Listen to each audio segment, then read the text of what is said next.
बिस्मिल्लाहिर्रहमानिर्रहीम। अस्सलामु अलैकुम वरहमतुल्लाहि वबरकातुहू। नंगी खड़ी होने वाली औरत। हजरत काब बिन अहबार रज़ियल्लाहु अन्हु रिवायत करते हैं कि रसूलुल्लाह सल्लल्लाहु अलैहि वआलिहि वसल्लम ने फरमाया कि बनी इसराइल में एक सिद्दीक अव्वल दर्जे का वली था जो इबादत में मुनफरिद मकाम रखता था।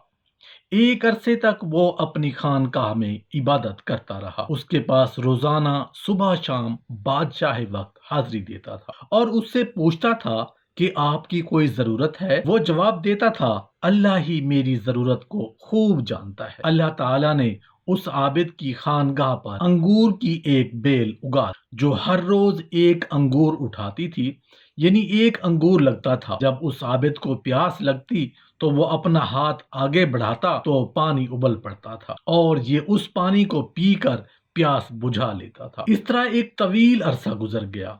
एक मर्तबा उस आबिद के पास मगरिब के वक्त एक औरत गुजरी जो नहायत ही हसीन और जमील थी। कहा, ऐ अल्लाह के बंदे। आबिद ने कहा, लब्बैक। औरत कहने लगी कि तुम्हें तुम्हारा रब देख रहा है।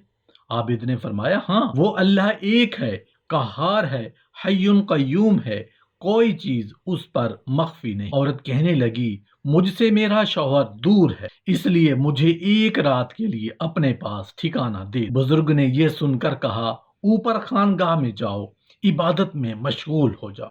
उस औरत ने ऊपर पहुंचते ही अपने जिस्म से कपड़े उतार कर नंगी खड़ी हो गई। आबिद ने आंखें बंद कर और फरमाया, तू तबाह हो जाए, अपने आप को ढांप लो। ये सुनकर औरत ने जवाब दिया कि तेरा क्या जाता है, अगर आज रात तू मुझसे फायदा उठा ले। तो बुजुर्ग ने सुनकर अपने नफ्स से मुखातिब होकर कहा, ऐ नफ्स, तू क्या कहता है? नफ्स ने कहा, अल्लाह की कसम, मैं तो फायदा उठाऊंगा। ये सुनकर बुजुर्ग नफ्स से कहने लगे, तू तबाह हो जाए, तू मेरी सारी मेहनत जाय करके जहन्नुम का ईंधन बनाकर मुझ पर मेरा रब ऐसा नाराज करना चाहता है जो फिर कभी राजी ना हो। मगर नफ्स और शैतान ने खूब बुजुर्ग को औरत के मुतालिक बहकाया। बुजुर्ग ने फिर अपने नफ्स से मुखातिब होकर कहा कि मैं तेरे सामने दुनिया की छोटी सी आग पेश करता हूँ, अगर तू उसको बर्दाश्त कर गया तो आज रात इस लड़की से फायदा उठाऊंगा, अगर नहीं तो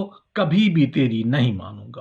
हजरत काब बिन अहबार रज़ियल्लाहु अन्हु फरमाते हैं कि उस बुजुर्ग ने ये कहने के बाद अपने दिए यानी चिराग को तेल से भर दिया और बत्ती को मोटा कर दिया। इस मंजर को औरत देख रही और इस बुजुर्ग की अपने नफ्स से गुफ्तगू भी सुन रही थी। फिर उस बुजुर्ग ने चिराग जलाने के बाद अपना हाथ उस जलती बत्ती पर रख दिया।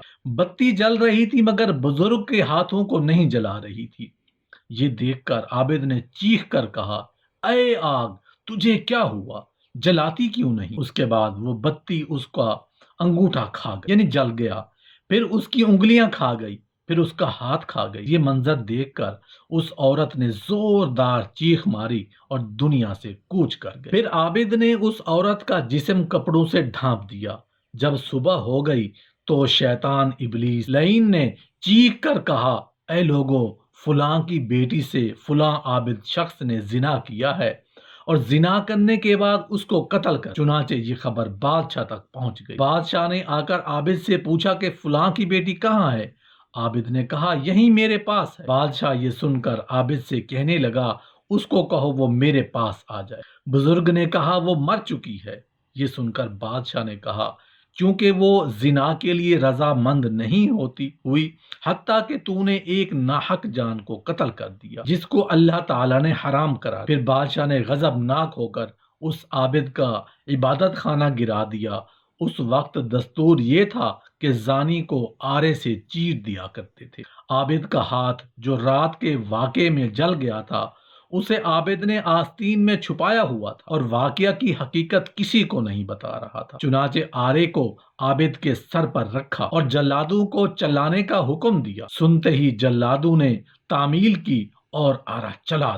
जब आरा आबिद के दिमाग तक पहुंचा तो उसकी आह निकल गई। अल्लाह रब्बुल इज्जत ने जिब्राइल अलैहिस्सलाम की तरफ वही नाजिल फरमाई कि उसको कहो कुछ ना बोलो, मैं तेरा सबर देखना चाहता हूँ। उसके सदमे نے میری عرش کو، برد و باروں کو اور میری آسمانوں کے مکینوں کو رلا دیا۔ مجھے میرے غلبے اور جلال کی قسم، اگر عابد نے دوسری مرتبہ آواز نکالی تو میں آسمانوں کو زمین پر گرا دوں گا۔ چنانچہ عابد نے دوسری مرتبہ آہ نہیں نکالی اور نہ کوئی بات بتائی، حتیٰ کہ اس حالت میں اس کا انتقال ہو گیا۔ چنانچہ جب وہ فوت ہو گیا تو اللہ رب العزت نے اس مردہ عورت میں روح ڈالی جو عابد کا عمل دیکھ کر دنیا سے رخصت ہو گئی، جس کی وجہ سے اس عابد بے گناہ کو شہید کر دیا گیا۔ عورت نے لوگوں سے مخاطب ہو کر کہا، اللہ کی قسم یہ مظلوم ہو کر فوت ہوا ہے، اس نے زنا نہیں کیا تھا اور میں ابھی تک کنواری ہوں۔ اس کے بعد اس عورت نے گزشتہ رات کا سارا واقعہ لوگوں کے سامنے نقل کیا۔ یہ سن کر جو لوگوں نے اس عابد کو ہاتھ دیکھا تو جیسا لڑکی نے بتایا تھا ویسا ہی جلا ہوا تھا۔ یہ دیکھ کر لوگ کہنے لگے، اگر ہمیں علم ہوتا کہ اصل حقیقت کیا ہے تو ہم کبھی بھی اس کے جسم کو نہ چیرتے۔ عابد دو ٹکڑے ہو کر زمین پر گر پڑا اور لڑکی بھی جیسے پہلے مردہ تھی ویسے ہی ہو گئی۔ پھر ان کے لیے قبریں کھودی گئیں تو اس میں کستوری، عنبر اور کافور کی خوشبوئیں مہک رہی تھی۔ ان کا جنازہ پڑھنے کے لیے ان کی میتوں کو لایا گیا تو ان کو آسمان سے کسی نے ندا دی، صبر کرو یہاں تک کہ فرشتے ان کی نماز جنازہ پڑھ لیں۔ اس کے بعد لوگوں نے ان کا جنازہ پڑھا اور دفن کر۔ پھر اللہ تعالیٰ نے ان کی قبر پر چنبیلی کو اگایا اور لوگوں نے اس کی قبر پر تختہ دیکھا جس پر لکھا ہوا تھا، شروع اللہ کے نام سے جو بہت بڑا مہربان اور رحم کرنے والا ہے۔ اللہ عز و جل کی طرف سے اپنے بندہ اور اپنے ولی کی طرف سے میں اپنے عرش کے نیچے ایک منبر لگایا ہوا اپنے فرشتوں کو گواہ بنایا کہ میں نے جنت الفردوس کی 50,000 عورتوں سے اس ولی کا نکاح کر دیا، اور میں اپنے فرما برداروں اور مقربین کو ایسے ہی انعام و اکرام سے نوازتا ہوں۔ سبحان اللہ۔ اس واقعہ کو پڑھ کر ایمان تازہ ہو جاتا ہے کہ اللہ تعالیٰ اپنے نیک مقربین پاک دامن بندوں پر کتنا بڑا کرم فرما کر ایسی نعمتوں سے نوازتا ہے جن کے بارے میں انسان نے کہ وہم و گمان میں بھی نہیں ہوگا۔ آپ اس واقعہ کو دل کی آنکھوں سے پڑھیے کہ مرنا ویسے ہی ہے، اگر آج نہیں تو کل سے۔ مگر اس عابد نے اللہ کی ناراضگی سے بچنے کے لیے ایک حسین و جمیل عورت سے فائدہ اٹھانے پر قادر ہونے کے باوجود اللہ کی محبت میں اپنی جان کی بازی لگائی۔ پھر اللہ رب العزت نے قدردانی بھی تو دیکھیے کہ فرشتوں نے ان کی نماز جنازہ پڑھی، دنیا ہی میں قبر سے خوشبوئیں مہک رہی ہیں۔ یوں اس نے اللہ کی محبت میں دنیا کی عورت کو ٹھکرا کر زنا سے بچنے پر جان دی، لیکن اللہ رب العزت نے اسے اپنے رضامندی نصیب فرمائی، جنت الفردوس میں اعلیٰ مقام نصیب فرمایا اور جنت الفردوس میں 50,000 حوروں سے اس کا نکاح فرمایا۔ یوں اس کو ہمیشہ کے لیے دائمی نعمتوں سے مالا مال فرمایا۔ اللہ تعالیٰ سے دعا ہے کہ وہ ہمیں بھی گناہوں کے لیے دائمی نعمتوں سے مالا مال فرمائے۔ اللہ تعالیٰ سے دعا ہے کہ ہمیں بھی گناہوں سے بچنے اور پاک دامنی والی زندگی کی گزارنے کی توفیق عطا فرمائے، جنت کی دائمی نعمتیں نصیب فرمائے۔